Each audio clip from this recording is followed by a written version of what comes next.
আলহামদুলিল্লাহ, আলহামদুলিল্লাহ গাইস, জীবনে আর বেশি কিছু চাওয়ার নাই ভাই।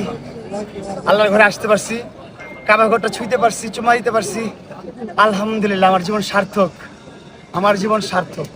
আমি দোয়া করি আমার মুসলমান ভাই ব্রাদাররা পৃথিবীর যেই প্রান্তে আছে, শুধু মুসলমান না, যাদের অন্তরের ভিতরে আল্লাহ, আমার আল্লাহর উপর, আল্লাহর জন্য বিশ্বাস আছে, আল্লাহর জন্য ভয় আছে, সবাইকে আল্লাহ তাআলা তৌফিক দান করুক।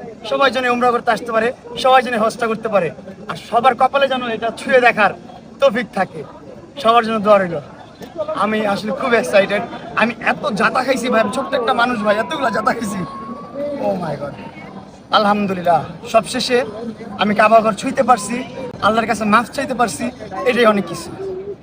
কারো প্রতি কোনো ক্ষোভ নেই আমার। আল্লাহ তাআলা আমাকে যারা ভালোবাসে মানুষ, আল্লাহ তাআলা সবাইকে তৌফিক দান করুক, সবাই যেন আসতে পারে।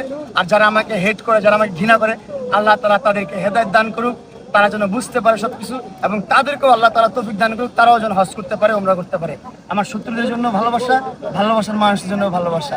লাভ ইউ এভরিওয়ান।